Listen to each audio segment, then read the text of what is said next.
Hello, welcome to Series 3 of Scholars for Healing and Racial Reconciliation. I'm your host, Dr. Sharman Monaghan. I am the principal organizer for the group Scholars for Healing and Racial Reconciliation. I'm based in Atlanta, Georgia. I would just like to welcome and thank you all for joining us for this evening's discussion. I have a PhD in conflict analysis and resolution, and my area of scholarship is the intersectionality of gender, race, and politics. Tonight we have a wonderful panel. I would like to start with our moderator, Dr. T.Y. Okeson. Today's scholars include Dr. Michael DeVal. He is a criminologist, educator, consultant, mediator, and author. His books are Different Justice, Love and the Future of Criminal Justice Practice in America, and A Unified Theory of Justice and Crime. Next, we have Dr. Heather Wellman. She has a PhD in conflict analysis and resolution. She has 15 years in international peace building, and now she works as a teacher and educator in a Title I school.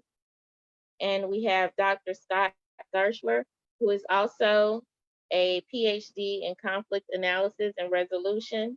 He is a playwright, a teacher, and a marketer.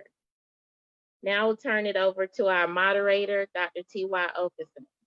All right, so welcome again to our third, this is our third in the series of materials that we're putting together to kind of help us here in the U.S. think about how to approach the question of healing before we get to the question of reconciliation. Today we have a number of scholars who are going to help us weed through some of these issues from their different perspectives. And we're going to start with Michael, and Michael is going to start with a very simple but yet poignant concept, the idea of justice and love. How do we envision justice and love? It seems very simple, but he's going to unwind and unveil and unwrap that for us. So, Dr. DeVal, please.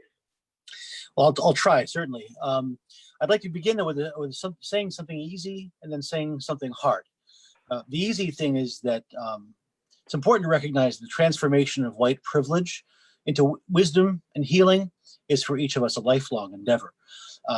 Because of my identity as a member of the oppressor class, I have no place critiquing the language or modalities of protest chosen by the oppressed. Such a critique could not be further from my mind or my purpose here. Now, the hard thing. My purpose here rises out of a tension that exists between two juxtaposed assertions, a tension that increases in direct proportion to the degree of change in justice practice to which we strive. Now, there's no particular tension between the assertion of a need for marginal change in justice service, for example, citizen review boards, and even some versions of defunding in the current context, and the assertion that officers who have done horrific things in many thousands of examples, as well as the incident ones, should be punished intensely. Accountability for destructive officers is certainly a marginal improvement over the past, but it is for me far less than sufficient. The tension arises, though, when we assert that radical change is necessary in justice and indeed beyond, right to the very idea of justice itself, and then also support that same assertion about vengeful punishment. It's this tension for me that is illustrated in Faulkner's seminal question. Now, what I know about Faulkner would fit in a thimble and with space left over. I treat it simply as a statement from an erudite, well-appointed fellow who is attending the moment.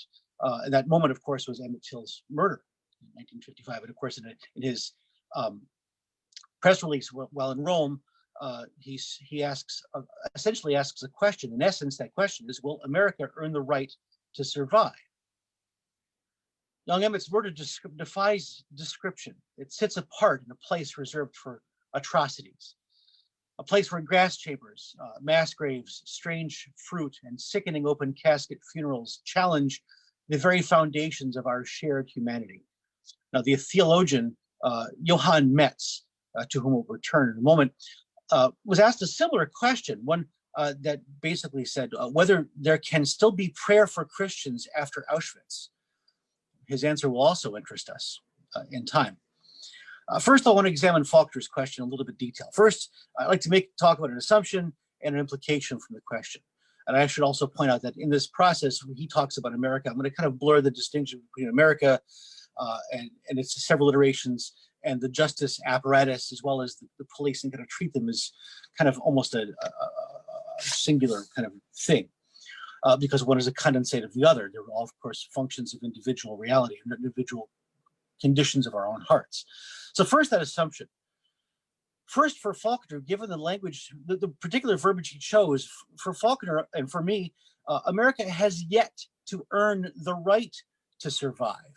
Consider, Faulkner holds an entire body of law, history, symbology, identity, sacrifice, tradition, treasure, philosophy, and endeavor in balance with the life of one young boy. And he finds the one young boy, along with his soul-ravaged family, to have the weightier claim. And in the 8 minutes and 46 seconds, we saw another boy cry in pain for his mother, the artifice of adulthood evaporating before our eyes, and leaving for us a bare moment with what I call the child within. The question posed to Metz, to which I referred earlier, again, is basically the same question. Can there be prayer for Christians after Auschwitz? It's essentially the same thing. Regardless of the size or ostensible nobility of a human institution, regardless of that institution, the legitimacy of that institution is fissured to its roots by the cry of millions now silent, but just as surely and totally by the cry of a single boy. This must not escape us. I'm sure most of us have been asked why this moment seems particularly different than the dozens and dozens and hundreds of and thousands of ones like this before. To be fair, a critical mass has been building, both literal and figurative, but this cry is vital, and it is partly why this seems so different. This cry that we heard is a confrontation. It invokes Simone Weil's society-shattering, "Why am I being hurt?" It's an invitation to action, and it is the place where choice, holy and transformational, begins. And in fact, in this moment, I would agree with those who argue that we are struggling for the very soul of a people. The difference for me, though, is that we are struggling today to show that we ever had one. Now, the second portion of the assumption I'd like to address is that through some action of some quality, America could indeed earn that right to survive. America and its justice institutions have duties, the fulfillment of which are directly related to its and their continuation. Their duties, affirmative and negative, because Faulkner goes on in his press release and says, if we in America have reached a point in our desperate culture where we must murder children, we don't deserve to survive and probably won't. Finally, I have difficulty with this, that survival is a right, the idea of right and right claiming here. For me, that's deeply problematic, partly because in the current book I'm writing, I have this thing I call the rogues list of lethal ideas. And among several lethal ideas like race ethnic supremacy, individualistic antagonistic selfism, and indeed rights claiming, another one of those ideas is deservedness. Now, people deserve, right? They are. That doesn't make any sense. But institutions and ideas, it's a whole other thing, right? Deservedness does not hold water when it comes to qualifications. I want our family's physician to be healthy and successful and good and know what she's doing, but the right to practice is not deserved. It's a public trust. Again, ideas exist differently, though. Institutions and ideas, from town councils to the Constitution, must sing for the metaphorical dinner in every moment. And when they prove themselves to be unequal to the task of governing, they must be stripped of their relevance and leverage in direct proportion to their failure.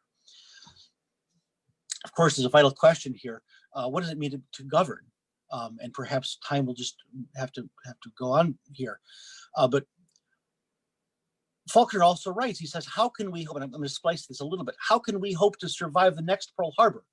He writes in 1955, with a host of people arrayed against us, after we taught them, as we are doing, he says, that when we talk of freedom and liberty, we not only mean neither, we don't even mean security and justice and even the preservation of life for everyone.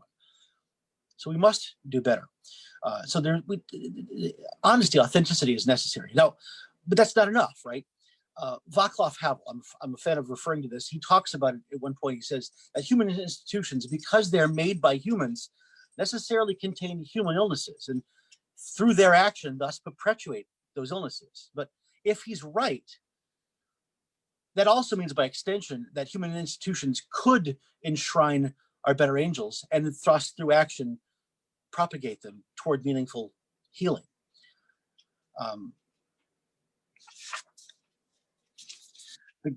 The symbols are part of our problem. Where does our issues? For example, Themis is a symbol of justice. Ends up causing us all kinds of difficulty.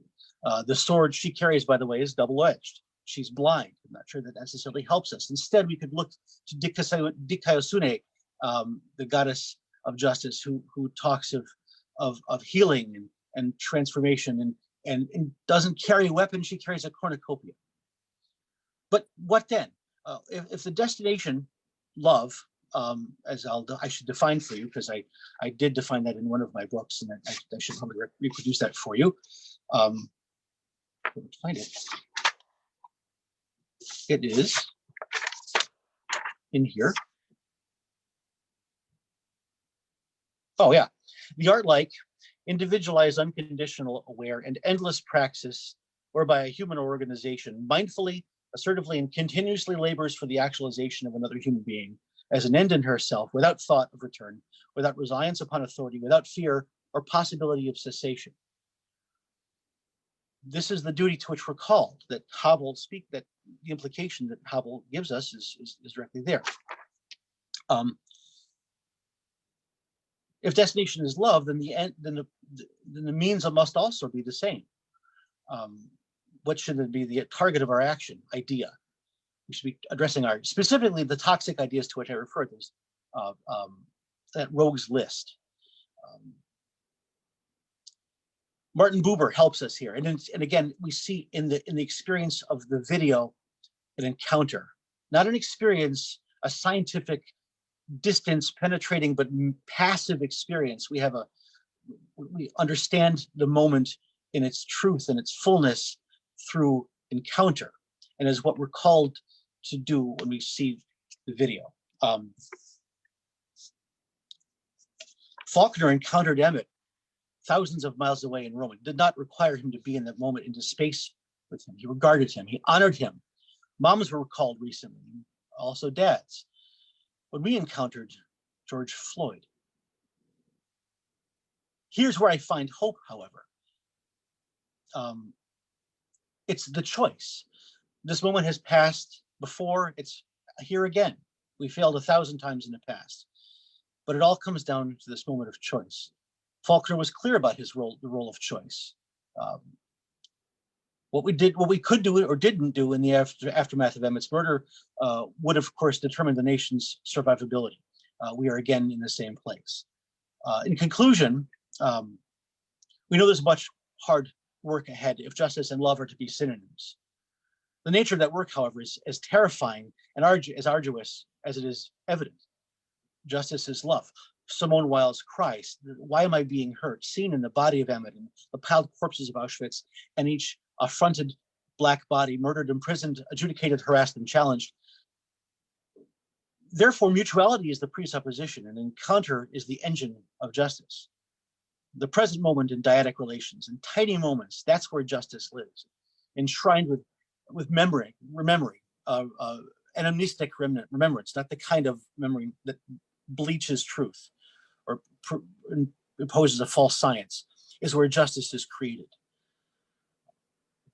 The thing we seek, the justice our children demand of us, is fashioned of love because it is love. It arises like flowers from soil and dwells in the present moment. But the justice we seek is gentle, tiny, dyadic, connected, remembering, and present moment located, then the things we do to get there must be of the same kind. Herein lies our hope in choice. I never promised it would be easy. Thank you.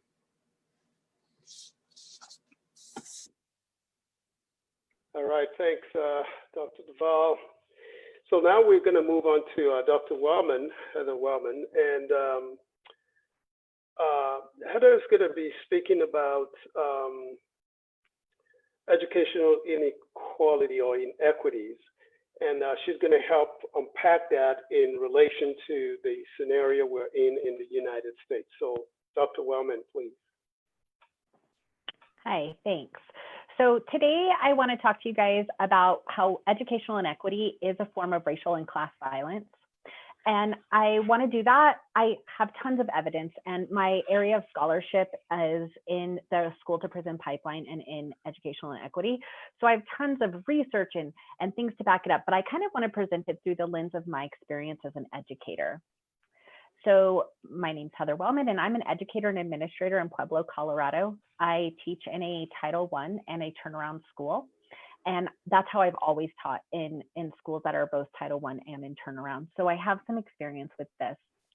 And one of the things that really got me, that I think about every day when I think about educational inequity is Sonia Sotomayor said, until we get equity in education, we won't have an equal society.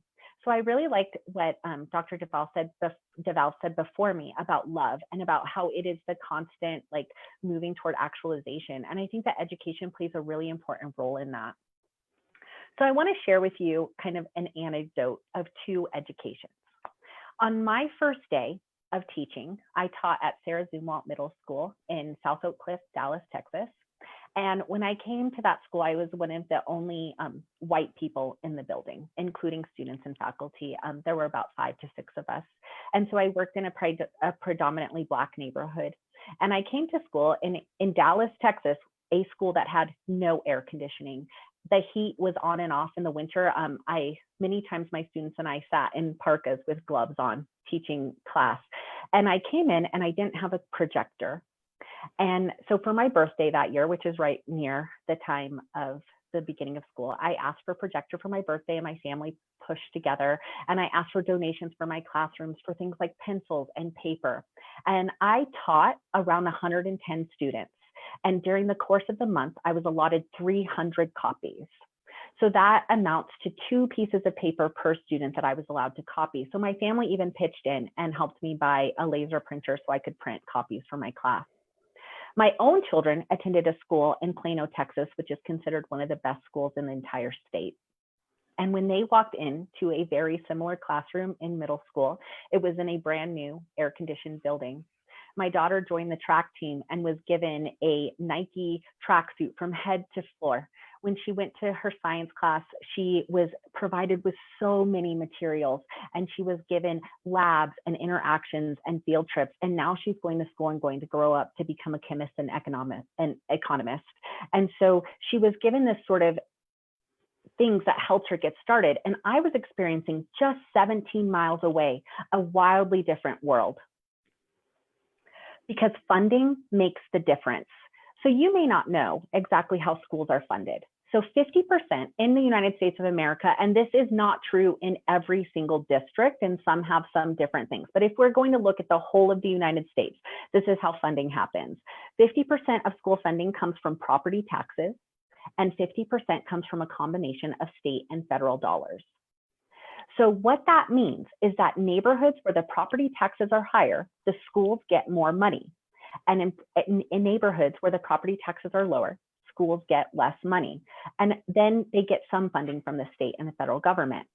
In states like Colorado, they also have this cap on spending called the Robin Hood. And this was designed to help equal the playing field in funding. So very rich school districts have a cap on how much money they can spend per student. And then the rest of that money is taken and distributed to rural and poorer school districts. But here's how they get around that, the PTO. So PTO is a workaround for Robin Hood funding. So for example, in the state of Colorado, there's a school district that is in a ski town that is very rich. Last year, they raised just about $22 million under their PTO. In my school district, which is a larger school district and is a poor and less popular school district, we didn't raise even close to $1 million in our school district. And so the PTO helps work around those sort of Robin Hood spending caps. And so the funding remains inequitable. And this is important because it directly relates not only to the goods and services that your students receive, like curriculum and materials, but it also directly relates to the teachers that they have. Where do teachers want to go? We know there's a national teacher shortage, and teachers want to go where they're going to be paid and where they're going to have the resources that will help them be successful in the classroom. The other thing that creates inequity between these two sort of disparate districts that we just talked about with funding is the role that alumni recommendations play in getting into top tier schools and the role that scholarships play. So when you are attending a school in a well-funded area, you have more opportunities to have those sort of alumni recommendations and alumni interviews by people who know you and your family, as opposed to just going in to be a stranger. So for example, last year, we had a student who was interviewing for Princeton. This student had to drive to Colorado Springs, which is about an hour drive from the town that I live in order to have this alumni interview with a stranger. I was fortunate enough to actually talk to the alumnus who interviewed the student. And what this interviewer had told me was all day, the interviewees came in and they had done things like gone to crazy tennis camps and done community service and had these amazing opportunities in their school for AP and IB and all of these different kinds of courses. And when the Pueblo student came, they were coming from a disadvantaged background and hadn't had the same opportunities and didn't stand out in the same way to a stranger. And so these things also continue to reinforce educational inequity. The next thing is something that's actually falling out of favor right now as a backlash in this movement, which is great, and I hope that we stay on this track, is state testing and online learning. So state testing is just inequitable. We know that the most turnaround schools happen in areas where the student population is predominantly a minority population. And this is just an indicative of the way that our education system works and is directly tied to funding and how all of these things work. You actually can lose funding in your district if you have failing schools. So instead of continuing to support schools in a stronger way, what we do is we take funding away when those students fail their state testing. And online learning, I really want to talk about this. I know my time is running short, but I want to discuss online learning. So as we have worked through COVID and students have been at home and parents have been homeschooling and working with their students, and teachers have been working very hard to provide online materials for students that are meaningful. And I know, because I'm a teacher and I work with teachers, that teachers have just been working hard to learn a new system and provide really meaningful education. But here's the problem. In neighborhoods where we have kids that may not have the same economic advantages, what we're talking about is a lack of access, a lack of equipment. And what that then creates is educational gaps, and it creates time that students don't have to make up those gaps, a time deficit. So in the district that I work in, we did mass Chromebook pass outs and we handed out hotspots, but we didn't have enough for students in middle school and primary school. So we had to focus on our students who were seniors, and then we kind of trickled down from there. So what we're talking about is kindergartners who are already in a disadvantaged situation, then not continuing their education and going on and creating more educational gaps. And this is the real educational inequity. And the final thing I want to touch on is policing in our schools. I just want to tell you another story because I know that we learn so well through stories. So I want to tell you about a little girl in 3rd grade. She was kind of feisty. And one day there was this other little girl, and she had gotten in an argument with a group of her friends, and they were just being catty little 3rd grade girls. So these two little girls hid behind the cafeteria spot where you picked up your tray, and they cut this girl's hair, snipped it right at the braids, walked away, waved those braids around, and said, "That'll show you." That little girl went to the principal's office and was sent home, not suspended, sent home for the day. Her parents had a strong talking to her, and it was kind of an interesting experience. That little girl was me. 2 years ago, I had 2 little 5th grade girls who were in a fight with another of their 5th grade girls, and they hid behind some bookcases in the library. In order to teach this girl a lesson, they pulled, not cut, pulled her braids. And this girl cried and was upset, as she should be. These 2 little 5th grade girls were ticketed. and then had to go into the court system and serve 100 hours of community service or pay a $2,000 fine in our community. And these are the difference between what happens when you are a white girl in a school and when you are a not white child in a school that has a heavy police presence. And so we, as part of our movement, have to talk about how we fund police and we don't fund education. In the town that I live in, our school system pays $650,000 a year to keep an SRO in our schools from elementary to high school, but we don't have enough money to buy a new curriculum to help support our most disadvantaged students. And so these are just the ways that educational inequity continues to impact all communities, and especially our communities of color. And we really have to be the ones to start speaking up about equitable funding and equitable distribution of goods and services to students. And we have to talk about removing police from our schools. All right, well, thanks, Dr. Wellman. Wow. Let's see if we can add some more to the discussion by going to Dr. Scott. He's going to flip something around for us. And what he's going to do is he's going to look at Norman Rockwell. He's going to look at the idea of making America great again. And he's going to flip that upside down and sort of use Rockwell's perspective to give us some insight on this. So Dr. Scott, please. Yeah, thank you very much. So Make America Great Again is one of these terms that I think we've heard so much that we don't really think about it very much anymore. But I think it has a real frightening meaning that we need to discuss. And I think that we need to, somebody needs to answer, you know, when was America great? What made it great? And why does this man think that it's not great anymore? At least in 2016. I'm not sure. I think we're great right now, but that's another question. The idea behind this is that Norman Rockwell, who's a famous illustrator, probably had as much to do with the idea of America as Hollywood or anyone else. Mostly through the cover illustrations that he did for the Saturday Evening Post from about 1916 to for 47 years until the early 1960s. And it was his vision of America that largely drives what we think of when we think of America.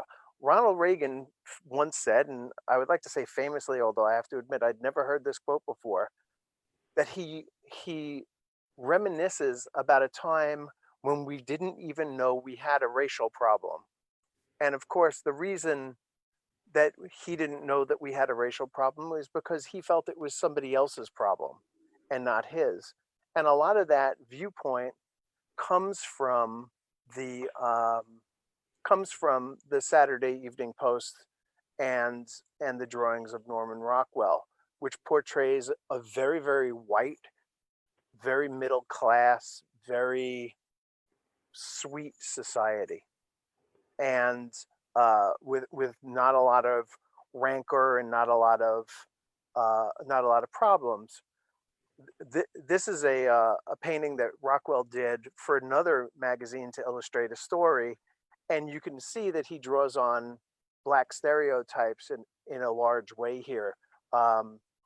Really just wanted to point out the young girl who's praying, but giving a kind of sidelong glance at this woman from the city who has come into this church, a rural church, and not realize that she wasn't going to fit in very well there.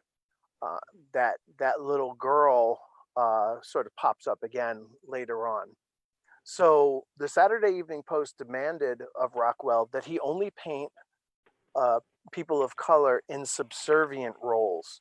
And here you can see a cover that he did of a Pullman porter in a train. And it's an interesting idea here, because the man looking down at the boy who is trying to figure out what kind of tip to leave on his first train ride is smiling very paternally and very indulgently at the young guy, and is very much I think the heart of this painting, even though the painting is ostensibly about the young man. In the 1940s, Rockwell began to have a little bit more of an awakening. This 4 painting set that he did based on FDR's 4 freedom speech is freedom of worship, freedom of speech, freedom of fear. Keep that one in mind for a second, and then freedom from want. And the idea of freedom from want is that this sort of matron of the family serving this big turkey, the guy on the bottom who's kind of looking at us, observing them, kind of has this sly look on his face as if, you know, not everybody has this. This is not something that everybody has. And his Rosie the Riveter painting became very iconic. It was sold, I believe, for $5 million in auction in 2002. Rosie here is standing on Mein Kampf, and has a lot of symbols of different things. The painting itself, the pose that she's in, was stolen from I think it was Isaiah on the Sistine Chapel, the ceiling of the Sistine Chapel. And as time went on, he began to look into himself. He as an older man, he got his own cover and wanted to tell his own story. And this quote kind of goes in with this painting of him painting himself. And he began to realize that that he wasn't really telling the story of America as it is in any kind of accurate way, and didn't like it anymore. But the Post wouldn't allow him to do more interesting paintings, more socially expressive paintings. And this is actually the last cover he ever painted. It's a man looking at a Jackson Pollock painting. It does accompany a story in the Saturday Evening Post called Our Negro Aristocracy. It doesn't have anything to do with that. But I think it does have something to do with the fact that he realized that his time, realistic painting, was passing on, and that he had to catch up with art as it was moving forward. And at about this time, he started undergoing psychotherapy with Erik Erikson, who, of course, is the psychologist who coined the term identity crisis. And Norman Rockwell, I think, did have an identity crisis. 1961, he painted this cover, or this cover was made of the saying in the Bible, "Do unto others as you would have do unto them," the golden rule. And I'll point your attention back to the little girl praying, because now she appears in another painting. And in the original version that he was going to do of this, she did not have books with her, but here she does. She's clutching school books. She's not praying anymore, which might speak to something that Heather brought up. And he asked himself at this time, he wrote this down, this quote that I have there, that he didn't feel like he was being honest to himself, and that after all these years, 47 years of the same magazine, he had to cut the knot, or he wouldn't be able to live with himself. And he was very moved by this picture of Ruby Bridges attending school for the first time in New Orleans in 1960, being accompanied by U.S. Marshals. And he moved over to Look magazine, which was a more hip magazine that wanted to portray America as it is, and not as, I guess you could say, as we wish it would be, or as they wished it would be. And Look magazine was encouraged him to paint this painting. So here she is now, or a couple of years ago, and there she is as a young lady, a first grader going to school for the first time in an all-white school. She was the only one at her particular school. 3 other children were integrated that day, but they had each other. She was alone with those marshals, was taken right to the principal's office and stayed there all day, and was wondering when the principal was going to take her up to her classroom and introduce her to her class. He never did that because, unknown to Ruby Bridges, every white parent came back to the school and took their kids out because they didn't want their children to be in the same school as a young black lady, a young black girl. So this is the painting, quite famous, probably the most famous image of the civil rights movement. She's going to school surrounded by the marshals. Rockwell made a point of not painting their heads. We really just wanted to show how big they were and how small she is. Somewhat carefree, although she is walking close behind her escorts in the front, and the escorts in the back are keeping a little bit of distance. You can see that there's an epithet written on the wall behind her, and a tomato thrown at the wall. So became a very powerful image. This is actually the young woman who posed for it, and I wanted to capture this. I split this like this on purpose, capture the sly look she gave, because in the painting, we're the crowd. We're the angry white mob throwing tomatoes and yelling things at her. And she just had that same sidelong glance that the young girl did in the picture when she's praying and giving the sidelong glance over there. And how he got the shoes right on the walk was making her stand on these two 2x4s, and I've had a photographer take these pictures and then superimpose them on a canvas and sketch them and drew them. Here's the young lady who posed years later. And I guess one thing that might be notable here is that Norman Rockwell deliberately darkened the young girl's skin. He wanted to draw a contrast between the dress and the sneakers, how clean and fresh and bright she was, and felt that her skin tone was a good contrast. So he actually made her a little bit darker. All right. So Rockwell went on to paint others. This is the three civil rights workers, a painting that he did for Look magazine.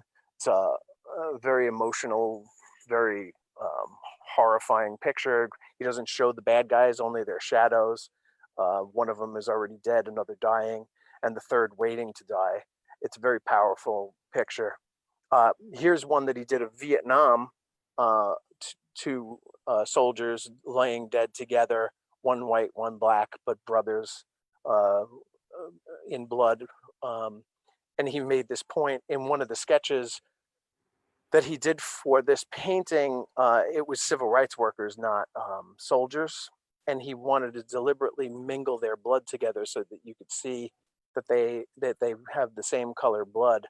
The magazine said that they needed something for Vietnam, and that's why he ended up changing it. But this painting, which is one of the sketches, exists. This is another one, kind of a more benign, but still a little edgy. Kids coming into a new neighborhood. There are some interesting contrasts: the black dog, the white cat.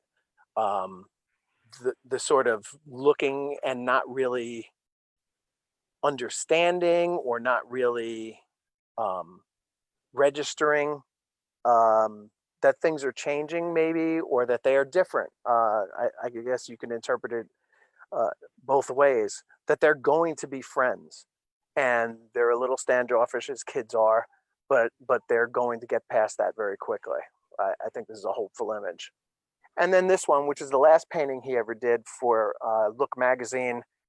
Again, this is more of a statement about Vietnam, but we are all united here. He's got nuns and people of color and hippies and all kinds of different people here demanding justice, standing in front of an empty bench. Again, I think it's a fairly powerful image.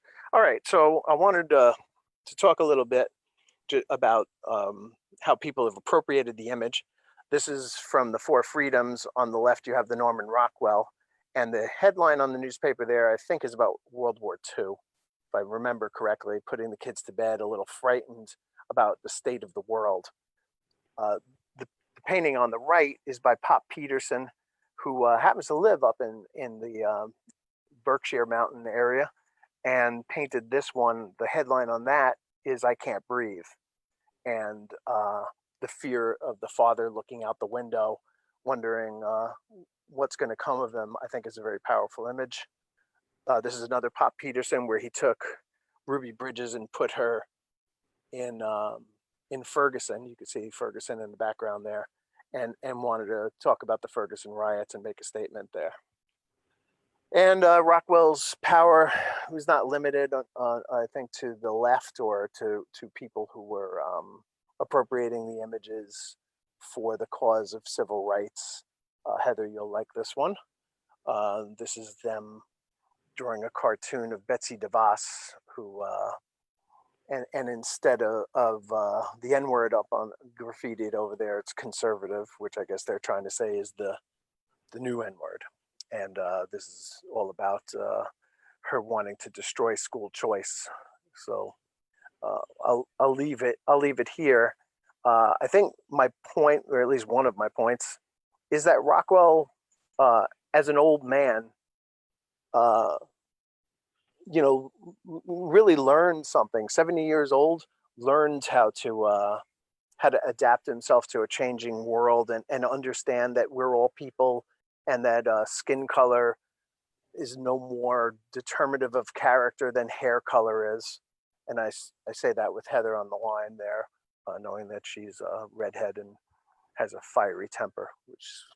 But that aside, it is I think a really important evolution, and I really wanted to call it out there, and I'm hoping to write a play about it, and maybe even a couple of articles. So there you have it. Thank you very much. All right. Thanks to the panelists. And now I want to try to just formulate just basic, comments that might help you guys interact with each other a little bit so that we can draw this to some conclusion. Before I go to Dr. Duval, I want to just comment on Dr. Scott's use of people of color. I have been opposed to that term for many, many years. Again, I think it's part of the subordination of the white experience in America that assumes that other people have color and they don't have color. So I've always thought everybody has color. So for people to say people of color is, in fact, saying we are privileged and we're better, and so the color, the disadvantaged, and so on. So I think everybody has color, and white is a color and is not any better color than the other colors. And I think for my students at my university who've struggled over this, and they've come to my side and have basically wiped out the use of that terminology, people of color. There is no such thing. We are all peoples of colors. And the sooner our white brothers and sisters realize that and stop disadvantaging themselves or removing themselves from the human experience of color, the better. This question or comment now goes to Dr. Duval. You mentioned people like Martin Buber, the I-thou relationship.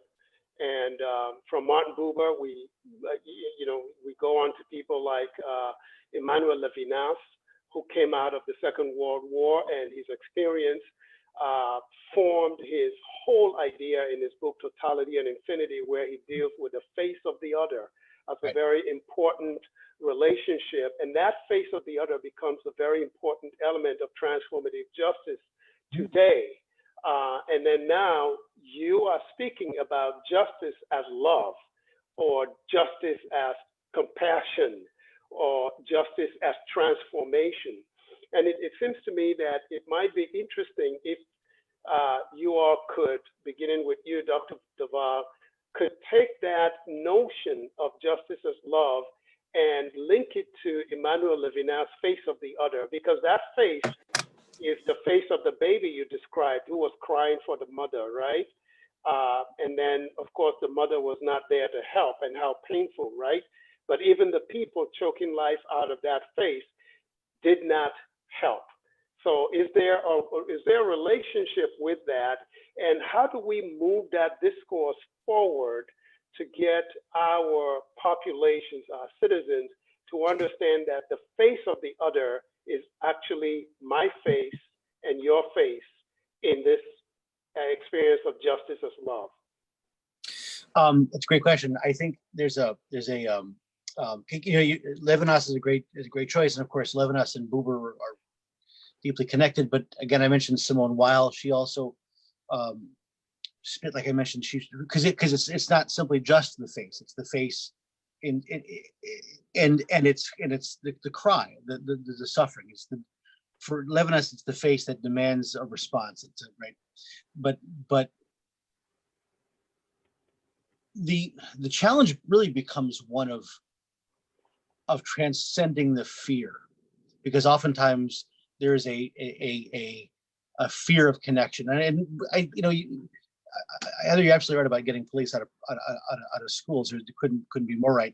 The idea was initially to provide, to build relationships, and of course it never, or it may, and maybe localized ways did, but it historically typically didn't. But we are afraid, and what we fear, of course, is this moment of connection, this moment of accountability that Levinas speaks of, that Buber speaks of, that Weil speaks of, that Metz speaks of, and of course they're coming at this in their own ways. I mean, Weil lived kind of in the edges of Catholicism, and Levinas had his traditions from which he was drawing, and Buber had some of the same kinds of traditions. So where you come from, you might find different resonance. Well, I like Buber's treatment. Well, that's fine, but they're all dealing with the same basic idea. But the question is, how do you transcend that fear, right? How do you, for my part, one of the clearest answers deals with, well, contemplative practices. Like there has to be an awareness of the fear and a willingness to kind of experience it on its own terms, to accept that I'm afraid. I had a friend, I played rock music in a bands for years, and where I used to live in North Carolina, a friend of mine came to me and said, I had a break at a gig. He said, so I just don't like Black people. Help me understand what you see. It was a beautiful moment, because I could have been rude. I could have said, I don't want to talk to you. I can't, I don't have time for you. But instead, the invitation was, help me. I know what you do. I know what you study. I know where you work. Help me understand what you understand. And that bravery is the thing that we should begin to cultivate. And part of that gets to wearing down toxic ideas, but it's also about connecting and gardening. Gardening is the answer. Tend to your weeds. Take care of your flowers, and then you can be willing to say, well, I have a difficult time with this. And you can do that in safety. Then that face is no longer fearsome.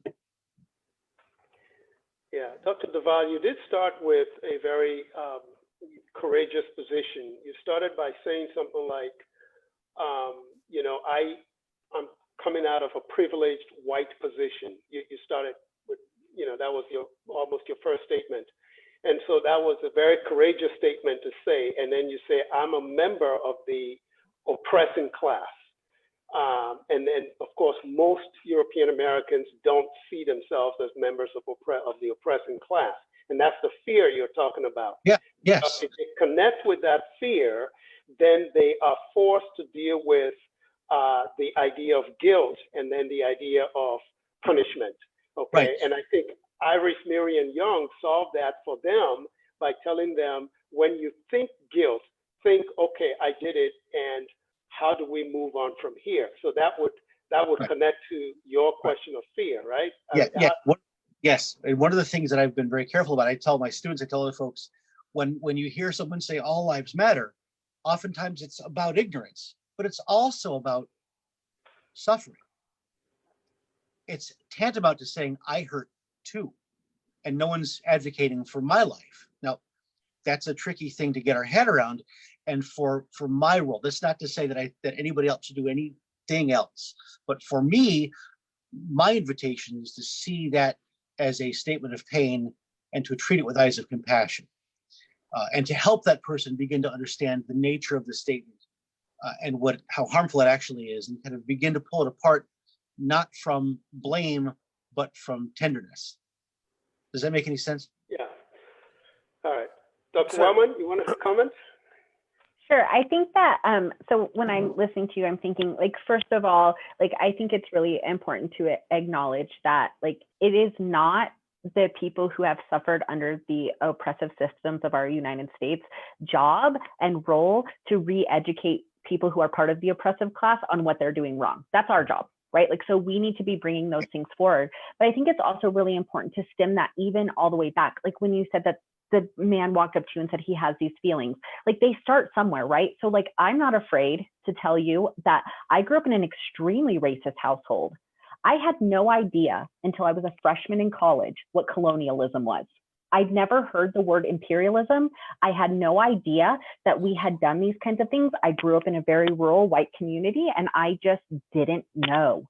And then when I found out, I was like, oh my gosh. And you go through these stages of like grief and guilt and hopelessness and like, what do I do? And not me, right? Like everybody, when they're confronting those sort of internal biases, experiences that. So I think one of the really important things we have to do is look at what we teach our children. I have students right now who still use a textbook that says not all slaves were unhappy. And like, so when kids are exposed to that, when they're in like first grade, second grade, third grade, those ideas become just indoctrinated and part of like how they learn and view the world. And so until we start to sort of change those things and we start to really integrate our schools and we start to really integrate our community so that people have experiences. I grew up in a community from the time when I was 12 until I was 17, where I did not go to school with a single person who wasn't white.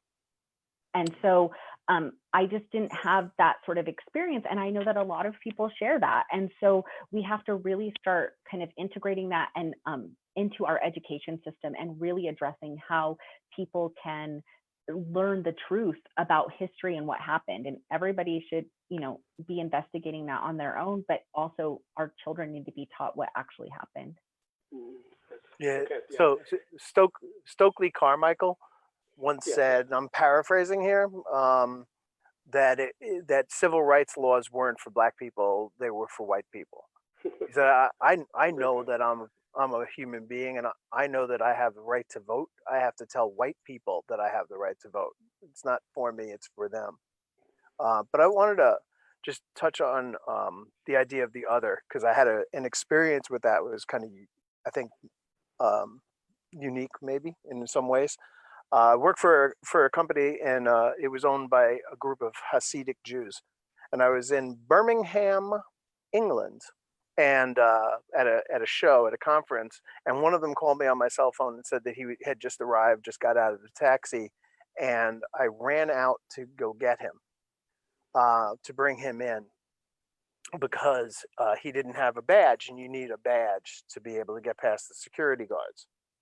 And I went out and I saw him, and he's a really big, fat Hasidic Jewish guy with a giant beard and the payas and the big black hat and the black suit, and he's rumbling through the hallway, and we're talking. He just started talking right away, asking me how the conference was going and things. And we got to the guards, and I had a badge that I had brought out for him in my pocket. I had mine on me, and they didn't ask him for it. We just walked right by them because they were so terrified of him. He was so other, with a capital O, that they didn't even want to confront him. They just let him go by. And I think they may have been afraid he would have made a scene or something, or they would have felt some kind of guilt. Just to touch on something you said earlier too, the only thing that's white about me is my hair. The only thing that's black about you is your hair. If you think about it, these are sketchy terms at best. They're not very well developed. I think I also used African American in my presentation, and I'm afraid that that's going to bring Cade Resnick back to talk about his experience. But it is hard. Identity is a tough thing to talk about. Being black is, again, is no different than having black skin, is no different than having white hair or red hair or blonde hair or whatever. There is no, it is a superficial difference Yeah, that really shouldn't matter. yeah, that makes sense. But unfortunately, most European Americans do not see that. They appropriate people's complexions. There's no such thing as races. We just have one human race, one human species, but they appropriate complexions and they decide in their divisions of deservingness, they decide who is deserving based on complexions and who is not deserving based on complexion. So the appropriation of identity and the dissemination of the meanings of these identities, I think, mostly European American, experiences. I mean, I don't have a problem. I just want European Americans to understand they are a color too, if you're thinking about complexion and complexionality. So, and that's where I think Dr. Duvall's, the idea of struggling with the face, which is connected to fear, makes absolute sense. But how do we, and that's going to be my next question to you guys, how do we create this kind of disconnect so that we can begin this transformative re-education of European Americans? And Dr. Wellman is completely correct. I mean, it is not for us. We've shown white America how to think about humanity, and we've given them a conscience. That's what Martin Luther King did. That's what Malcolm X did. That's what Ida B. Wells did. That's what Cornel West has been doing. That's what countless other white and African American and Latino scholars are doing. The point now is, while looking at Dr. Wellman's educational inequities and all of the tallies that she gave us, and then going back to you, Dr. Scott, and with the art of Rockwell, how do we create this important segmentations that would help move European Americans in the direction of moral goodness? What do we do? I mean, we have all the scholarships. We have everything that we need. What do we do? How do we approach this now? So I just wanted to, because I have like a lot of feelings about this question. So like I said, I have a family that I'm going to tell you that probably most of my family voted for Trump. Like, that's just how it is. And what I experience when I interact with them and we talk about these issues is I do believe that they want to be better.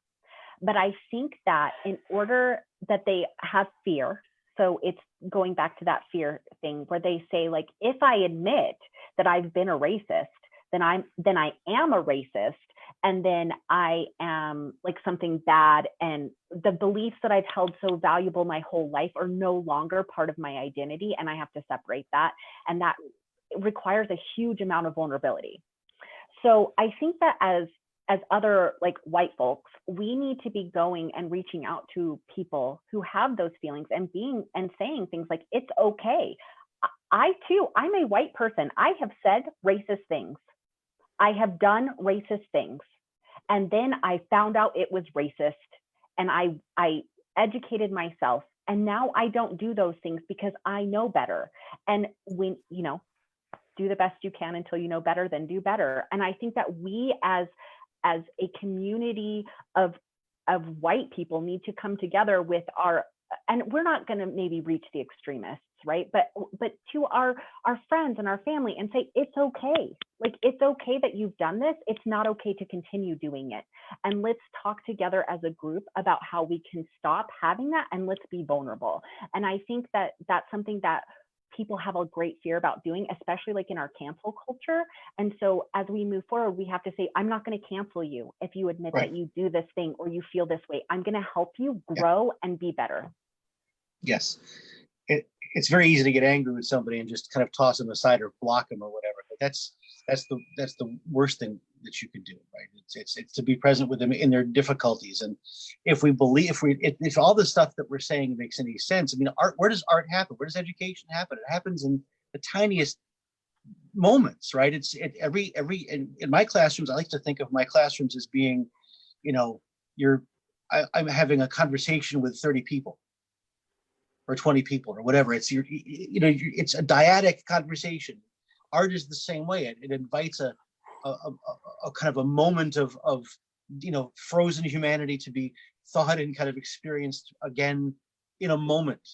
And it's if that's the case, then that's where we have to be operating. We have to be committed to the present moment and to memory and to understanding, to hearing when I teach mediation. One of the things I talk about is this issue of the heart, the lock, like a being who is kind of bent out of shape by racism is a wraith, is wretched. It can words they come to the same root as a wreath, the thing that's twisted, right?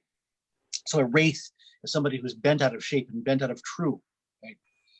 And the job then is to kind of to unlock them, to find the tumbler. So you get to find the right words to kind of turn them, and you get to only way to do that is to be in the moment with them, and authentically connect and to embrace the face, which sounds like a So we're all teachers, right? And I've been teaching I got to tell you, I've been teaching since the 80s, and I see the good sign, like hopeful signs, because I think the kids are better today than they were. And every time, if I go away, like I didn't teach for a semester, or there were a couple of years where I didn't teach, and I went back, and I think 2006 I went back after a few years of not teaching, and they were much better than we ever were. So I'm hopeful, and I think one of the things is conscious images, right? When we were growing up, you didn't see, black people in magazines, in TV, and in movies and so on, and so there was that otherness about them, right? And usually in subservient roles that Norman Rockwell talks about. So the more you see people as just people, and not something specific, then you can, I think that you can sort of accommodate them, and I think the kids are doing that in a much better rate than we ever did. Yeah, just the last question for all of you, and this goes to Dr. Scott's presentation. So art, you're looking at Rockwell's work. Art, is powerful. Art actually creates, this transformative moments, right? You look at, say, the supremacist individuals who put on tattoos, swastikas all over themselves. And they're using those forms of art to define their identity and the power that they have. But they're also using the art to intimidate others. And they're using the art to create fear and to create instability in people's lives. Just by looking at those things, you become psychologically anxious around them, right? So, but here's Rockwell, who is twisting art and sort of using it to create a transformative dialogue.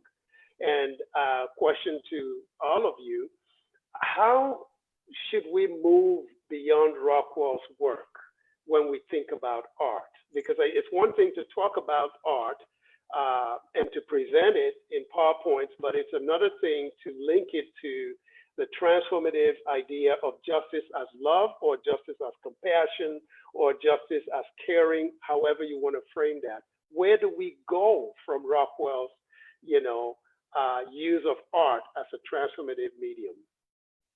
So a couple of different ideas that you had there. I want to address the tattoo thing. I don't really understand, like I don't have any tattoos myself, and I discourage my children from getting them.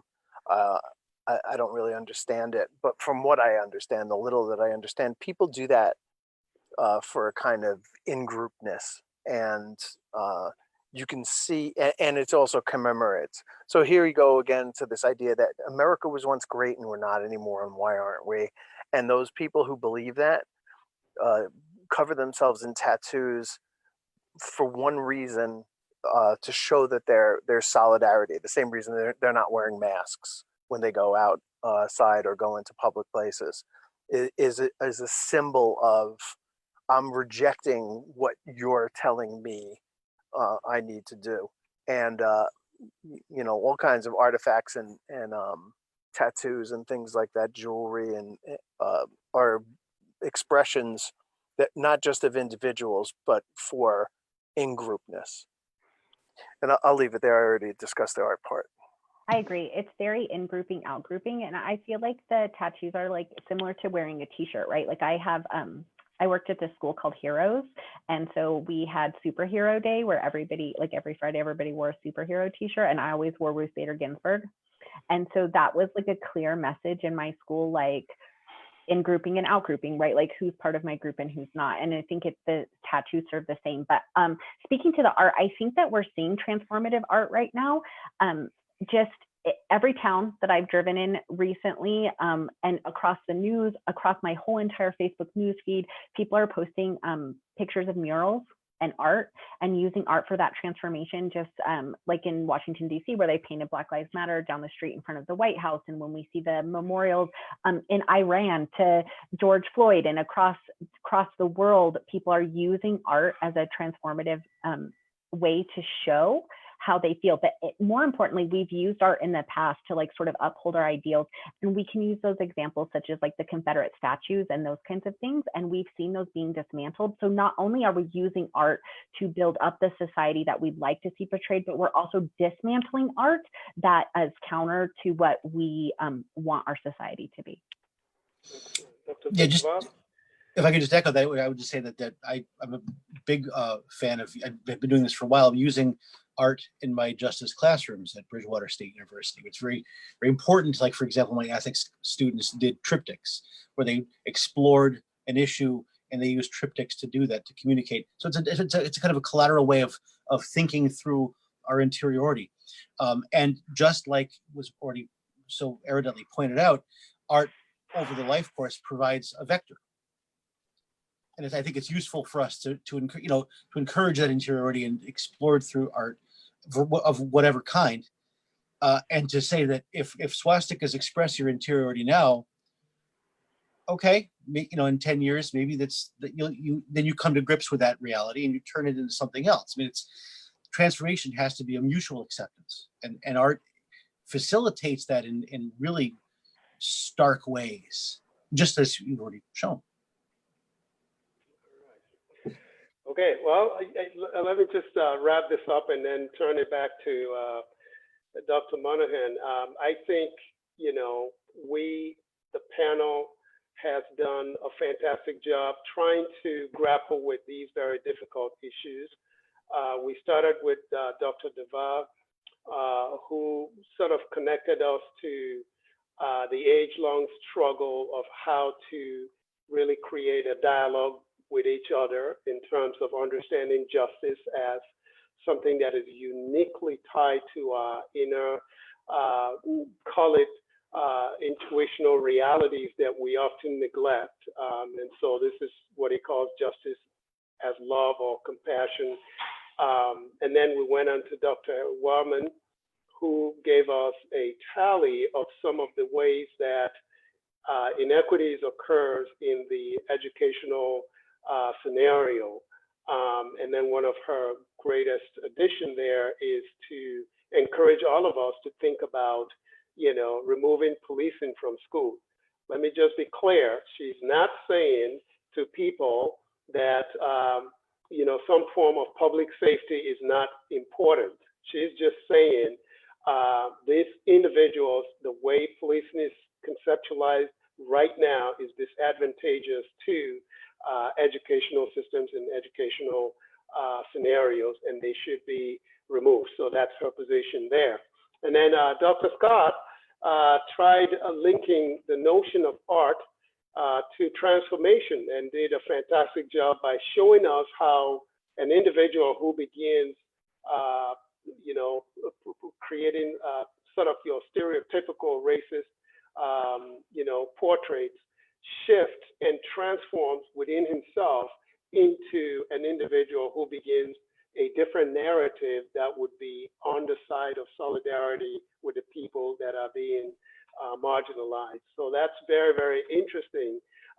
And I think together, the panel is really saying that European Americans really need to really think about creating civil rights systems that would help themselves begin to interact better without fear with the rest of their fellow citizens. So I want to thank the panel for all of their work and presentation. And Dr. Monahan, back to you. Thank you. I just want to thank everyone for listening and joining us with this discussion. I know it's a lot going on in our world today, and it's important for us to have open, honest discussions about where everyone is and where people stand. In order for us to come together as a country, we have to have these difficult conversations and be vulnerable. So I want to thank my panelists for being so informative and walking us through very different aspects, but bringing it all together. So thank you all for joining us, and thank you, panelists. Thank you.